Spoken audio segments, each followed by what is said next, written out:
Study for success में आपका हार्दिक स्वागत है। हमारे चैनल को लाइक शेयर सब्सक्राइब जरूर करें। निश्चित ही हमारे चैनल से आपको मदद मिलेगी। चाहे आप किसी भी प्रतियोगी परीक्षा की तैयारी कर रहे हों, आपको निश्चित ही हमारे चैनल से मदद मिलेगी। आज हम जो डिस्कस करेंगे वह करेंगे बड़ और बड़माला माला के संदर्भ में।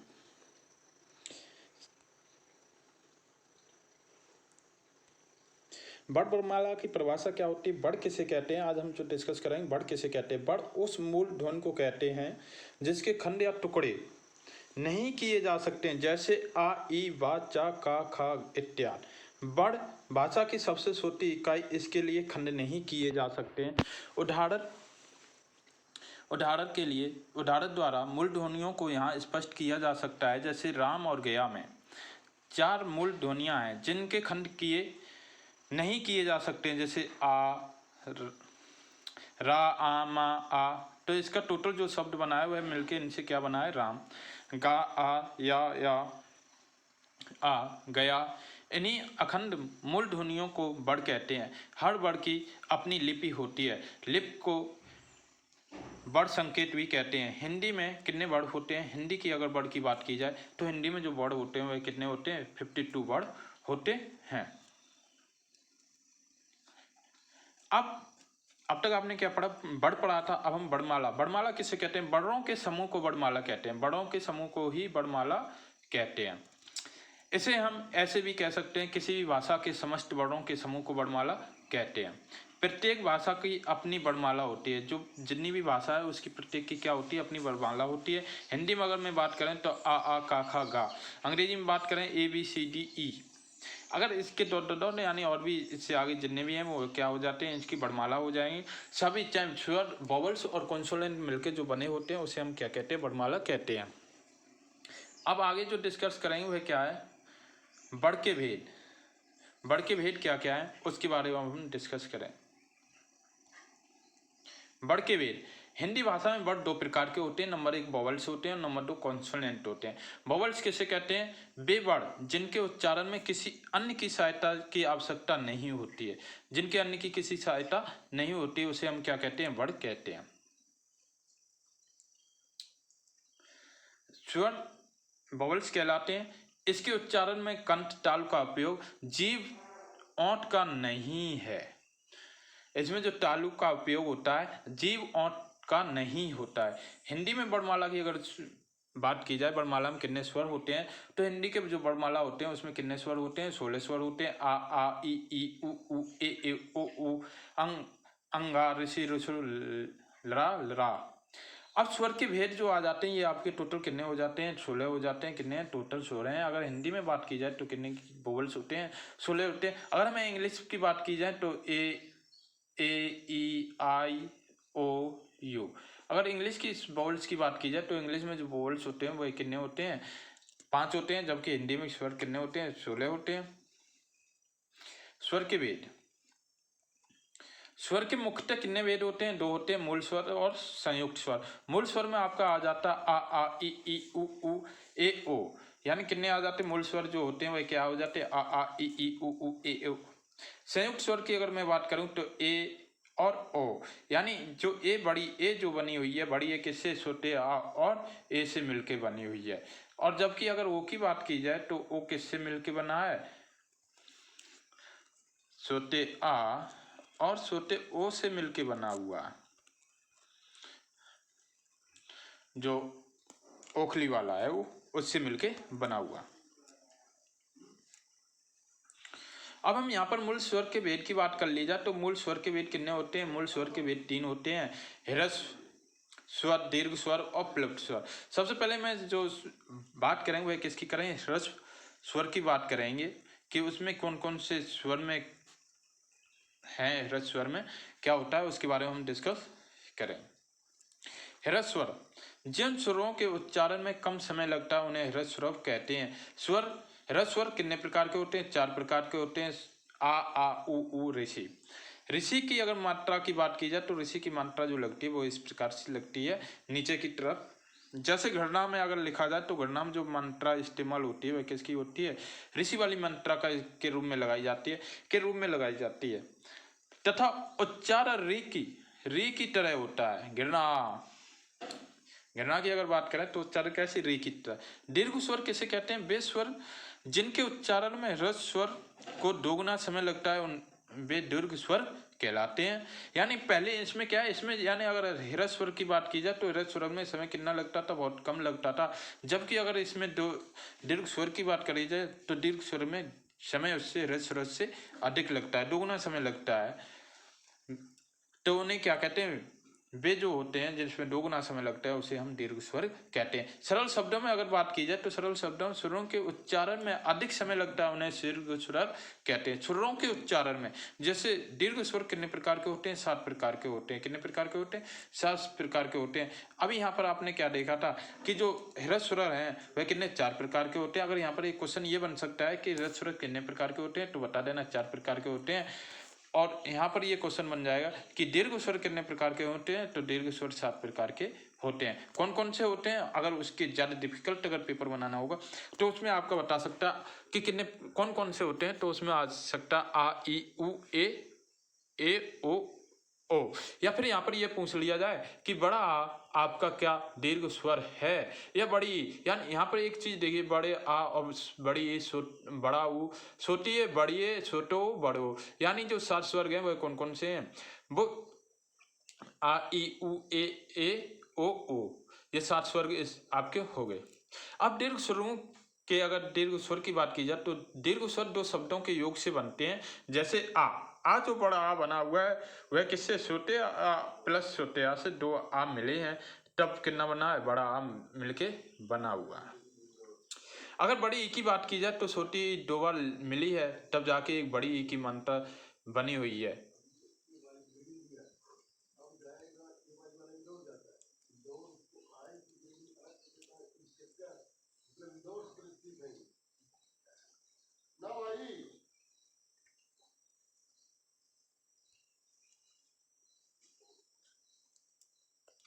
अगर दीर्घ स्वर 2 शब्दों के योग से बना है, जैसे आ ई ओ उ, आ ई आ ए, आ उ आ और ओ। अब यहाँ पर अब तक आपने जो पढ़ा था ह्रस्व स्वर पढ़ा था और दीर्घ स्वर, अब जो हम डिस्कस करेंगे वह किसके? प्लुप्त स्वर के बारे में। इसमें क्या होता है, कुछ शब्द ऐसे होते हैं जो यानी बिल्कुल गायब कर दिए जाते हैं, उसे हम क्या कहते हैं? प्लुप्त स्वर कहते हैं। प्लुप्त स्वर वे स्वर जिनके उच्चारण में दीर्घ स्वर से अधिक। अब यहाँ पर दीर्घ स्वर में कितना दोगुना टाइम लगता था? सबसे कम टाइम किस में लगा था? ह्रस्व स्वर में लगा था। अब क्या कह रहा है कि दीर्घ स्वर से अधिक समय लगता है, यानी 3 गुना टाइम लगे, 3 गुना टाइम लगता है, उसे हम क्या कहते हैं? प्लुप्त स्वर कहते हैं। सरल शब्दों में अगर इसकी बात की जाए, सरल शब्दों जिस स्वर में उच्चारण के 3 गुना समय लगे उसे हम क्या कहते हैं? प्लुप्त स्वर कहते हैं। इसे उल्टे टू से डिनोट किया जाता है। इसका प्रयोग अक्सर पुकारते समय किया जाता है, जैसे सुनो, तो यहाँ पर एक ऊ की आवाज लास्ट तक आती है, राम, यानी उसने राम को लंबा खींचा, तो यहाँ पर जो बीच में जो प्लुप्त शब्द थे उनको ओम, तो यहाँ पर जो ओम का जो वर्ड है उसको गायब कर दिया गया, यानी प्लुप्त हो गया। हिंदी में साधारणतः प्लुप्त का प्रयोग नहीं होता है। वैदिक भाषा में प्लुप्त स्वर का प्रयोग अधिक होता है, इसे त्रिमात्रिक स्वर भी कहते हैं।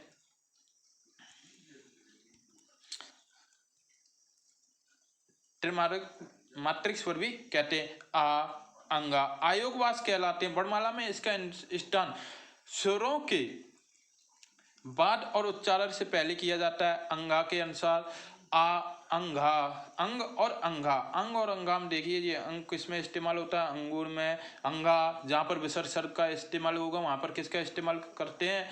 अंगा का इस्तेमाल। अनुनासिक और निरनुनासिक अनुसार और विसर्ग, यहाँ पर जो आप डिस्कस करेंगे किसके बारे में करेंगे? अनुनासिक, निरनुनासिक, अनुस्वार और विसर्ग। अनुनासिक, निरनुनासिक, अनुस्वार और विसर्ग हिंदी के में वे स्वरों के उच्चारण अनुनासिक और निरनुनासिक होते हैं। अनुस्वार और विसर्ग व्यंजन होते हैं जो स्वर्ग के बाद स्वर्ग से स्वतंत्र आते हैं। इन्हें संकेत चिन्ह द्वारा डिनोट करते हैं। अब तक आपने अब इनके संकेत चिन्ह देख लीजिए कि संकेत चिन्ह क्या क्या है उसके बारे में। अनुनासिक, अनुनासिक में जो पर इस्तेमाल होगा उसकी क्या है? केवल चंद्रमा बिंदी। अब ऐसे स्वरों का उच्चारण नाक और मुंह से होता है और उच्चारण में लगता रहती है, जैसे गांव, नाक और मुंह, गांव, नाक और मुंह दोनों का, दांत, आंगन, सांचा इत्यादि। किसका इस्तेमाल हुआ है? नाक और मुंह का दोनों का इस्तेमाल हुआ है। अनुस्वार, अनुनासिक में क्या था? अनुनासिक यानी नाक से और मुंह से। अनुनासिक का मतलब क्या होगा? नाक और मुंह से। अब अनुस्वार की अगर बात की जाए, अनुस्वार में क्या होता है? केवल एक अंक की बिंदी, यह स्वर के बाद आने वाला व्यंजन होता है जिसकी ध्वनि नाक से निकलती है। अब अनुस्वार और अनुनासिक, अनुनासिक में क्या था? नाक और मुंह दोनों का इस्तेमाल किया गया था, जबकि अनुस्वार में क्या होगा? केवल नाक का इस्तेमाल। किसका? नाक से निकलेगी। अंगूर किससे? नाक से। अंगद, कंकन। इसके बाद क्या आ जाता है? निर्नासिक। निर्नासिक में किसका इस्तेमाल होता है वो भी देख लीजिए। केवल मुंह से, निर्नासिक का मतलब केवल मुंह से सस्वर बोले जाते हैं। वर्णों को निर्नासिक कहते हैं। क्या कहते हैं? निर्नासिक कहते हैं। जैसे इधर, उधर, निर्नासिक। इसमें ना तो नाक का प्रयोग हो रहा ना मुंह का। आप, अपना, घर इत्यादि। इसे क्या कहते हैं? निर्नासिक कहते हैं। विसर्ग क्या होता है? अब आ जाती विसर्ग। अनुस्वार की तरह विसर्ग का स्वर के बाद आता है। यह व्यंजन और इसका उदाहरण हा की तरह होता है। किसकी तरह होता है? हा की तरह। संस्कृत में इसका काफी व्यवहार व्यक्त, हिंदी में अब इसका अभाव होता जा रहा है, किंतु तत्सम शब्दों में प्रयोग में आज भी उपयोग होता है। जैसे मनोकामना, पयान, अतः, अतः, मनोकामना। अब यहाँ पर जो काम किया गया, यहाँ पर किस शब्द के? हा की, यानी जहाँ पर ये मन लगा है, मना, तो हा शब्द की पयान, अतः, सुतः, दुखी, दुख इत्यादि। अब इस पे एक टिप्पणी देख लीजिए। अनुस्वार विसर्ग ना तो स्वर है। अब यहाँ पर कह रहा अनुस्वार और विसर्ग ना तो स्वर है ना ही व्यंजन है, किंतु ये स्वरों के सहारे चलते हैं। स्वर और व्यंजन दोनों क्या हैं? इनका प्रयोग होता है अंगद, रंग। अब इसमें देखो, स्वर का भी और वॉवल्स का भी दोनों का प्रयोग हुआ है। इस संबंध में आचार्य किशोरीदास वाजपेयी का कथन क्या है? किशोरीदास वाजपेयी का कथन क्या है? ये स्वर नहीं है और व्यंजनों की तरह ये स्वरों के पूर्व नहीं पश्चात होते, लेकिन इसीलिए व्यंजन नहीं, इसीलिए इन दोनों ध्वनियों को आयोग बहा कहते हैं। क्या कहते हो? आयोग बहा। आयोग वाक का अर्थ क्या होता है? आयोग वाक का अर्थ यह है कि योग न होने पर जो साथ रहते हैं, योग न होने पर जो साथ रहते हैं उन्हें क्या कहते हैं? आयोग वाक कहते हैं। अब अनुस्वार और अनुनासिक में अंतर। अनुनासिक के उच्चारण में नाक से मुंह कम सांस निकलती है। नाक और मुंह से कम सांस निकलती और मुंह से अधिक निकलती है। नाक से बहुत कम सांस निकलती लेकिन मुंह से अधिक निकलती है। मुंह से अधिक निकलती है। जैसे नाक से क्या? बहुत कम। नाक से आंसू, ऊ बड़ी, आट, आट यानी टाको खींचा गया, गांव, चिड़िया इत्यादि। पर अनुस्वार के उच्चारण में नाक से अधिक सांस निकलती है। अनुस्वार के अनुसार क्या? अनुनासिक में क्या होता है? यानी मुंह से अधिक निकलती है, लेकिन अनुस्वार में क्या? नाक से अधिक सांस निकलती है और मुख से कम निकलती। ठीक, अंतर दोनों में देखिए मामूली सा अंतर है कि यानी अनुनासिक में अगर बात की जाए तो नाक से और अनुस्वार में देखी जाए तो मुंह से। ठीक है, दोनों का अपोजिट है। अनुनासिक नाक से कम, अनुस्वार मुंह से कम। ठीक है, लेकिन नाक से अधिक निकलेगी। जैसे अंग, अंश, पंच, अंग इत्यादि। अनुनासिक स्वर की विशेषता अर्थात अनुनासिक स्वरों को चंद्र बिंदु लगता है, लेकिन अनुस्वार एक व्यंजन ध्वनि है। अनुस्वार एक व्यंजन ध्वनि है। अनुस्वार की ध्वनि प्रकट करने के लिए वर्ण को बिंदु लगाया जाता है। तत्सम शब्दों में, तत्सम शब्दों में अनुस्वार लगता है और इनके तद्भव रूपों में चंद्र बिंदु लगता है। जैसे अंगुष्ठ, अंगूठा, दंत से दांत, अंत्र से आंत। व्यंजन कॉन्सोनेंट। अब तक क्या देखा था? वर्ड देखा था कि वर्ड क्या होते हैं। अब हम कॉन्सोनेंट यानी व्यंजन की बात यानी वॉवल्स, इससे पहले वॉवल्स की बात की थी। स्वर कितने होते हैं स्वर के बारे में डिस्कस किया था। स्वर में क्या क्या डिफरेंस था उसके बारे में। अनुनासिक क्या था, अनुस्वार क्या था, विसर्ग क्या था, उसके बारे में देखा था। अब आप क्या देखें, व्यंजन कॉन्सोनेंट किसे कहते हैं, कॉन्सोनेंट के बारे में देख लीजिए। जिन वर्णों को बोलने के लिए स्वर की सहायता लेनी पड़ती है उन्हें व्यंजन कहते हैं। दूसरे शब्दों में व्यंजन उन वर्णों को कहते हैं जिनके उच्चारण में स्वर वर्णों की सहायता ली जाती है, जैसे का, खा, गा, चा, छा, टा, था, दा, भा, मा इत्यादि। का से विसर्ग तक सभी वर्ण व्यंजन हैं। प्रत्येक व्यंजन के उच्चारण में आ की ध्वनि छिपी रहती है। किसकी ध्वनि छिपी रहती है? आ की ध्वनि छिपी रहती है। आ के बिना व्यंजन का उच्चारण संभव नहीं है। जैसे कोई भी शब्द है उसमें आ की ध्वनि छिपी रहती है। आधा, खा प्लस आ, तब क्या जाके बनता है? खा। क्या बनता है? खा। पा धना पा। व्यंजन वह सन जिसके उच्चारण में भीतर की से आती है, बहुमुख में कहीं ना कहीं किसी ना किसी रूप में बाधित होती है, उसे स्वर वर्ण स्वतंत्र कहते हैं।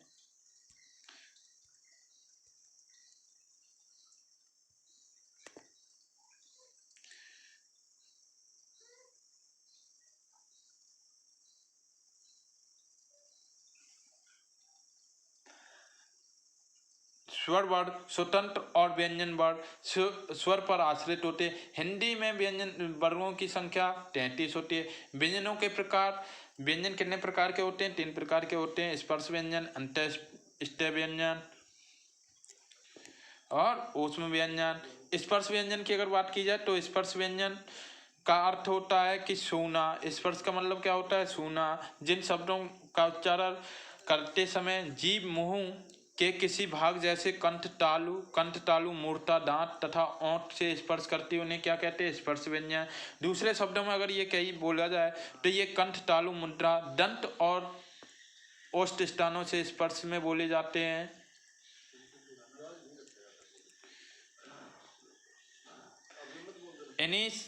इसी से इन्हें स्पर्श व्यंजन कहते हैं। इन्हें हम वर्गीय व्यंजन भी कहते हैं क्योंकि ये उच्चारण स्थान से अलग अलग एकता के लिए वर्गों में विभक्त होते हैं।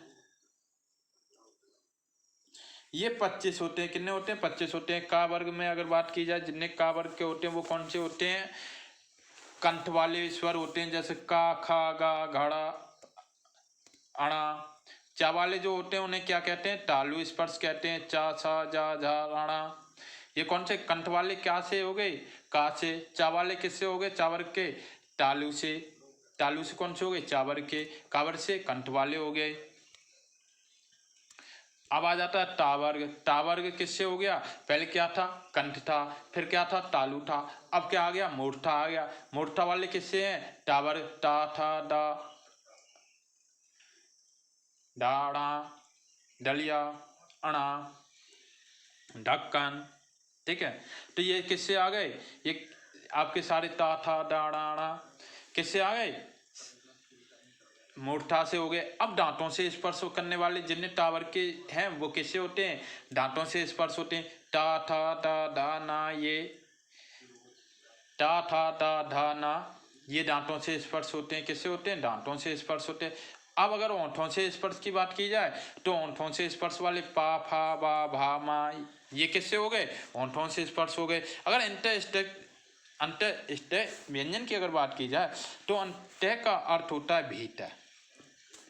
क्या होता है? भीतर।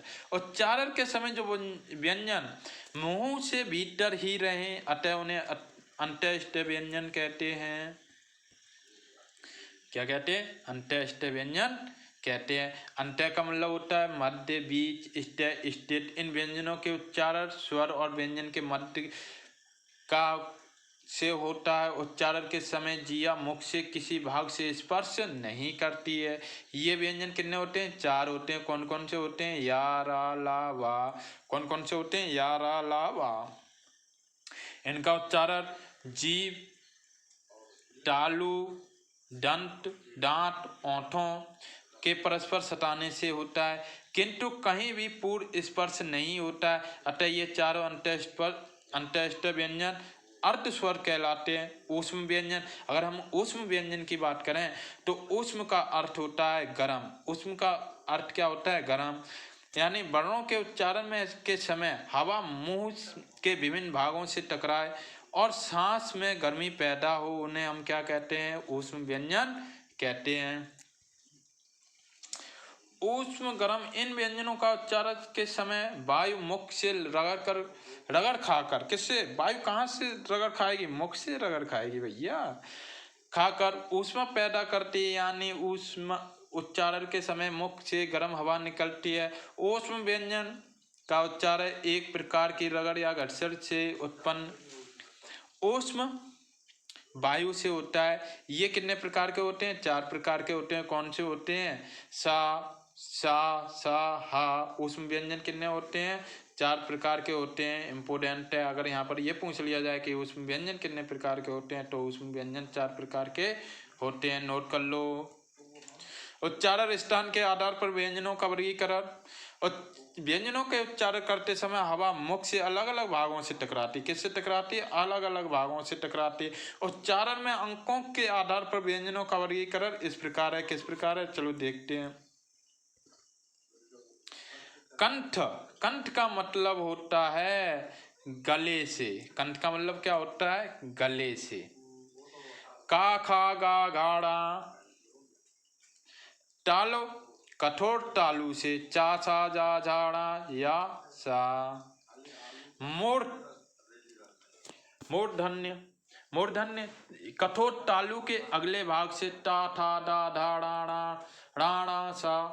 दंत दांतों से। ता, था, दा, धा, ना।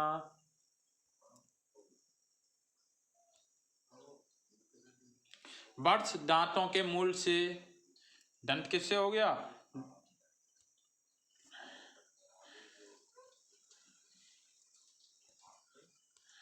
दांतों के मूल से। साजा, राला। ओष्ठ दोनों ओंठों से। किससे हो गया? दोनों ओंठों से। पा, फा, बा, भा, मा। दंतों निचले ओंठों बा ऊपरी दंत से। बा और फा। स्वर यंत्र से। हा। श्वास प्राण वायु की मात्रा के आधार पर वर्ण भेद। उच्चारण में वायु प्रशेष की दृष्टि व्यंजनों के 2 भेद होते हैं। कौन कौन से भेद होते हैं वो देख लीजिए अब आप। उच्चारण में वायु प्रक्षेप की दृष्टि से 2 भेद होते हैं, अल्प प्राण और महाप्राण। अल्प प्राण क्या होता है? अल्प प्राण जिनके उच्चारण में श्वास पूर्व से अल्प मात्रा से में निकले और जिनमें हक्कार जैसी ध्वनि उत्पन्न नहीं होती। हक्कार जैसी नहीं होती है। कैसी नहीं होती? हक्कार जैसी। हक्कार जैसी ध्वनि नहीं होती है, उन्हें हम क्या कहते हैं? अल्पविराम कहते हैं। सरल शब्दों में जिन वर्णों के उच्चारण में वायु की मात्रा कम होती है उन्हें हम क्या कहते हैं? वायु की मात्रा अगर देखी जाए कि कम होती है उन्हें हम क्या कहते हैं? अल्पविराम कहते हैं। पहला वर्ग का पहला, प्रत्येक वर्ग का पहला, तीसरा और पांचवा वर्ग अल्पप्राण होता है। प्रत्येक वर्ग का पहला, तीसरा और पांचवा वर्ग कैसा होता है? अगर यहाँ पर ये पूछ लिया जाए कि वर्ग का पहला और तीसरा पांचवा क्या अल्पप्राण होता है? नहीं होता है या दोनों? तो क्या कहोगे कि नहीं होता है? क्या होता है? क्या बोलो? होता है। जैसे का, खा, राणा, टा, था, दाड़ा, टा, दा, ना, पा, बा, मा। अंत स्पष्ट की अगर बात की जाए या, रा, ला, वा भी अल्पप्राण है। अगर महाप्राण की बात की जाए, महाप्राण किसे कहते हैं? तो जिनके उच्चारण में हक्कार जैसी ध्वनि विशेष रूप में से रहती है और श्वास अधिक मात्रा में निकलती है उन्हें क्या कहते हैं? महाप्राण कहते हैं। सरल शब्दों में अगर बात की जाए, जिन वर्णों के उच्चारण में ध्वनि की मात्रा अधिक होती है उन्हें हम क्या कहते हैं? ध्वनि की मात्रा कैसी हो? अधिक हो। इसमें क्या था? ध्वनि की मात्रा कैसी हो? कम हो। और उसमें क्या था कि ध्वनि की मात्रा कैसी हो? अधिक हो। उन्हें हम क्या कहते हैं? महाप्राण कहते हैं। प्रत्येक वर्ग का दूसरा और चौथा वर्ग समस्त ऊष्म वर्ण महाप्राण होता है। जैसे खा, गा, सा, जा, डाड़ा, ढा, ठा, ठा, डा, फा और सा। संक्षेप में अगर बात की जाए, अल्पप्राण वर्णों के अपेक्षा महाप्राणों की वायु उपयोग अधिक श्रम पूर्वक करना। संयुक्त व्यंजन की अगर बात की जाए, जो व्यंजन दो या दो से अधिक व्यंजनों के मेल से बनते हैं उन्हें क्या कहते हैं? संयुक्त व्यंजन कहते हैं। इनकी संख्या कितनी होती है? 4 होती है। इनकी संख्या कितनी होती है? 4 होती है। जैसे सा, का, सा, आ, तो यह यानी जो सा बना हुआ है यह किससे? का से, सा से, आ से मिलके बना हुआ है। जैसे सा, आगे क्या बना? रस्सक, भत्सक, शोभ से। ट्रा, अगर ट्रा की बात की जाए, टा, आधा टा, आधा रा, आ, तो किससे बना है? ट्रा। 3 शब्दों से, पत्र का, त्राण, सर्वत्र और त्रिकोण, सर्वत्र और त्रिकोण। ज्ञा की अगर बात की जाए तो आधा जा, आधा अणा पूरा और आ यानी ज्ञान, सर्वज्ञ, ज्ञाता, विज्ञान और विज्ञापन। श्रा की अगर बात की जाए तो श्रा में कितना हो गया? आधा सा, आधा रा, आ, तो क्या? श्रा। श्रीमती, श्रम, परिश्रम और श्रवण, यानी संयुक्त व्यंजन में पहला व्यंजन स्वर रहित और दूसरा व्यंजन स्वर सहित होता है। द्विव्यंजन, जब एक व्यंजन को अपने समरूप व्यंजन के से मोल होता है वह क्या? द्विव्यंजन कहलाता है। जैसे काका, चाचा, मामा, ताता, यानी क्या हो गया? काका पक्का, कच्चा, चम्मच, पत्ता। ठीक है। द्विव्यंजन में भी पहला स्वर व्यंजन स्वर रहित होता है और दूसरा स्वर सहित होता है। जैसे संयुक्तानुसार, जब स्वर सहित व्यंजन अन्य स्वर सहित व्यंजन से मिलता है तो वह संयुक्तानुसार कहलाता है। जैसे काटा संयुक्त, साथा इष्ट, स्थान, सावा स्वाद और दादा शुद्ध, क्या हो गया? शुद्ध हो गया। यहाँ दो अलग अलग व्यंजन मिलकर नया व्यंजन नहीं बनाते। वर्णों की मात्रा में, वर्णों की अगर मात्रा में बात की जाए तो वर्णों की मात्रा में व्यंजन वर्णों के उच्चारण में जिन स्वर मूलक चिन्हों का व्यवहार होता है उन्हें मात्राएं कहते हैं। दूसरे शब्दों में स्वरों के व्यंजन में मिलने के इनके रूपों में को भी मात्रा कहते हैं, क्योंकि मात्रा दो स्वरों से की होती है। ये मात्राएं 10 होती हैं। बड़ा आ का धंधा, छोटी ए की मात्रा सिंगल, बड़ी ए की डबल मात्रा, छोटी ओ की मात्रा, बड़े ऊ की मात्रा इत्यादि व्यंजनों की मात्रा होती हैं। ये मात्राएं केवल व्यंजनों में लगती हैं। किसमें लगती हैं? व्यंजनों में लगती है। जैसे का, कक्का, कुकु, केकी, कक्का, कक्का, कुंगा, को, के इत्यादि स्वरों को ह्रस्व, दीर्घ या संध में लग गुरु मात्राएं होती हैं। जो व्यंजनों में लगने पर उनकी मात्राएं ही जाती हैं। हाँ, व्यंजनों में लगने पर स्वर उपर्युक्त 10 रूपों में के होते हैं, घोष और अघोष। घोष व्यंजन की अगर बात की जाए, नाद की दृष्टि से जिन व्यंजन वर्णों के उच्चारण में स्वर तंत्रियां संस्कृत होती हैं उन्हें क्या? घोष व्यंजन कहते हैं। क्या कहते हैं? घोष व्यंजन कहते हैं। अगर अघोष व्यंजन की बात की जाए, नाद की दृष्टि से जिन व्यंजन वर्णों में के उच्चारण में स्वर तंत्रियां संकृत नहीं होती हैं उन्हें अघोष व्यंजन कहलाते हैं। घोष में केवल नाद का प्रयोग होता है जबकि अघोष में श्वास का प्रयोग। उदाहरण, जैसे अघोष व्यंजन की अगर बात की जाए, का, खा, चा, सा, ता, था, ता, था, पा, फा, सा। घोष वर्ण प्रत्येक वर्ग का तीसरा, चौथा और पांचवा वर्ग वे सारे कैसे स्वर वर्ण होते हैं। या, रा, ला, वा, हा, हल। हल व्यंजनों के नीचे जब एक तिरछी रेखा खींची जाए तो उसे हलय कहते हैं। हलय लगाने का अर्थ कि व्यंजन में स्वर वर्ण का बिल्कुल अभाव या व्यंजन आधा है। जैसे का व्यंजन वर्ण में इसमें आ स्वर वर्ण की ध्वनि छिपी है। यदि हम इस ध्वनि को बिल्कुल अलग कर देना चाहें तो का हलंत में प्रयोग हल में प्रयोग होगा, लगाना आवश्यक होता है। ऐसी स्थिति में इसके रूप इस प्रकार होंगे, का, खा, गा, जा। हिंदी के नए वर्ग की अगर बात की जाए तो हिंदी वर्णमाला में 5 नए व्यंजन होते हैं। सा, ट्रा, गणा, अणा और रा जोड़े गए हैं, किंतु इनमें प्रत्येक 3 स्वतंत्र ना होकर संयुक्त व्यंजन है जिनका खंड किया जा सकता है, जैसे का, सा, ट्रा, जा, ज्ञा। अतः सा, ट्रा और ज्ञा की गिनती स्वतंत्र वर्णों में नहीं होती, तो डा और अना के नीचे बिंदु लगाकर दो नए अक्षर डा और अना बनाए गए, ये संयुक्त व्यंजन है। जैसे का, सा, ता, रा, ट्रा, जा, आ, ज्ञा। अतः सा, ट्रा और ज्ञा की गिनती स्वर वर्णों में नहीं होती, तो इन्हें सा और ड्रा के नीचे बिंदु लगाकर दो नए ट्रा और अना बनाए गए संयुक्त व्यंजन नहीं होते। यहाँ डा और अना में की ध्वनि मिली हुई है, इनका उच्चारण साधारणतः मूर्धा से होता है, किंतु कभी कभी जीव का अगला भाग उलटकर मूर्धा में लगाने से भी वे उच्चरित होते हैं। कभी कभी हिंदी में अरबी फारसी की ध्वनियों में अपनाने की चेष्टा व्यंजनों के नीचे बिंदु लगाकर इन्हें नई विदेशी ध्वनियों को बनाए रखने की चेष्टा की गई, जैसे कलम। खैर, जरूरत, किंतु हिंदी के विद्वान पंडित कुशोरीदास वाजपेयी, परारकर जी, टंडन जी और काशी नागरी प्रचारक की सभा और हिंदी साहित्य सम्मेलन को यह स्वीकार नहीं है। इनका कहना है कि फारसी और अरबी में आए शब्दों के नीचे बिंदी लगाए बिना इन शब्दों को भाषा की प्रकृति के अनुरूप लिखा जाना चाहिए।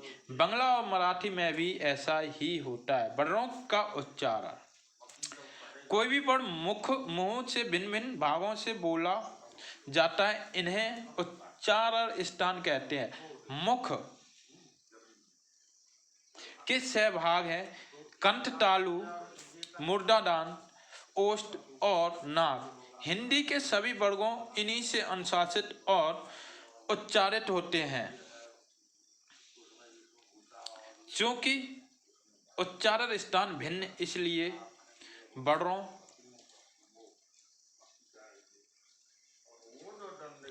की निम्नलिखित श्रेणियां बनाई गई हैं।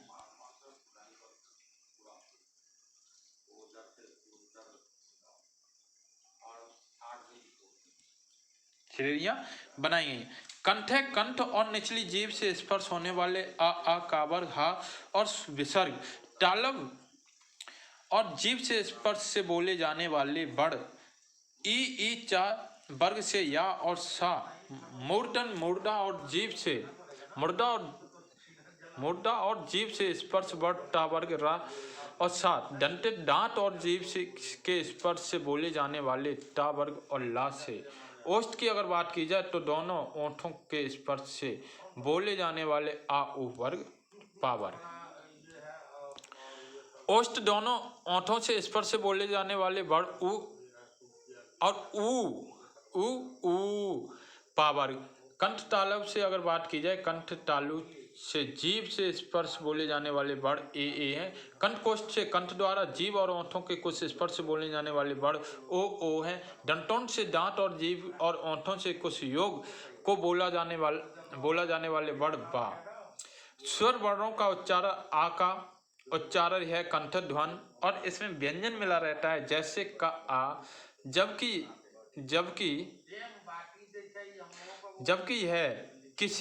यह किसी व्यंजन में नहीं रहता है, तब उस व्यंजन के नीचे हल का चिन्ह लगा दिया जाता है।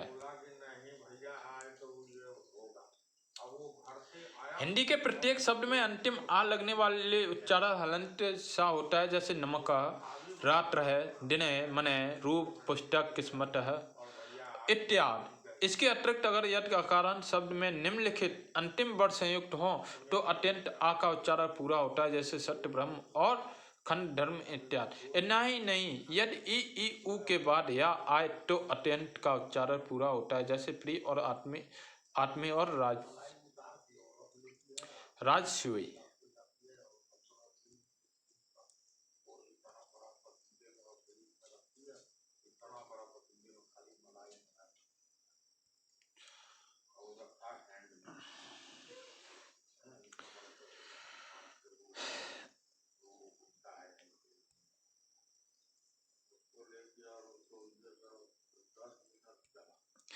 ए ओ का उच्चारण, ए के उच्चारण कंठ और तालु का ओ का उच्चारण कंठ और ओंठ के स्पर्श से संस्कृत की अपेक्षा हिंदी में इनका उच्चारण भिन्न होता है। जहाँ संस्कृत में ए का उच्चारण आ ई और ओ के उच्चारण में आ उ की तरह होता है, इनका हिंदी में इनका उच्चारण क्रम से अय और अब के समान में होता है। अतः इन दोनों स्वरों की ध्वनियाँ संस्कृत से भिन्न होती हैं। जैसे संस्कृत में और हिंदी में स अ इल तो शैल बोला जाता है। अगर संस्कृत में बात की जाए तो शैल बोला जाता है, जबकि हिंदी में शैल बोला जाता है। साथ साथ लाइक भी करते चलो, शेयर भी करते चलो, दोस्तों को शेयर कीजिए और सब्सक्राइब भी करते चलिए साथ साथ। शैल, ऐसा आया सा आया का उत्तुक तो हिंदी में क्या बोला जाएगा? कौतुक। आउ आ गया कौन कनवन। अब व्यंजनों का उच्चारण बा और बा के उच्चारण, बा का उच्चारण स्थान दंतों से होता है, अर्थात दांत और ओंठ के संयोग से होता है।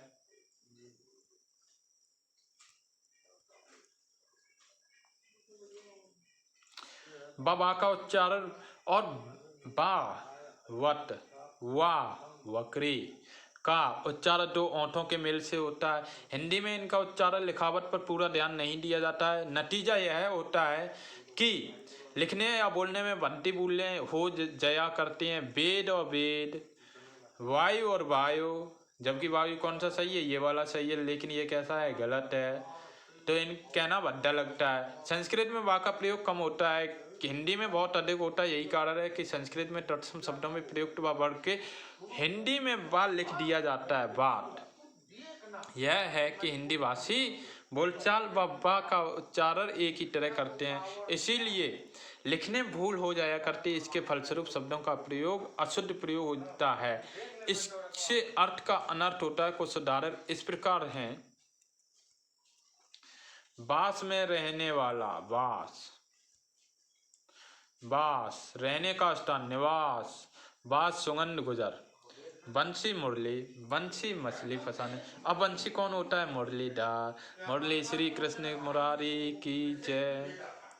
बेग गात, बेग थैला। अब दोनों में अंतर देखो, अंग्रेजी में कपड़ा अरबी, तुर्की में एकदम पदवी, वाद मत, वाद उपरांत, प्रसाव, वाय करने वाला, धोय योग में, वाय वाहिरी। सामान्यतः हिंदी की प्रवृत्ति वा को लिखने की ओर से यही कारण है कि हिंदी शब्दकोशों में एक ही शब्द दोनों रूप से बंगला के में तो एक ही वा है, वा नहीं, लेकिन हिंदी में यह स्थित नहीं है। यहाँ तो वहन और वहन, वहन और वहन में अंतर बतलाने के लिए बा और बा में अस्तित्व बनाए रखने की आवश्यकता होती है।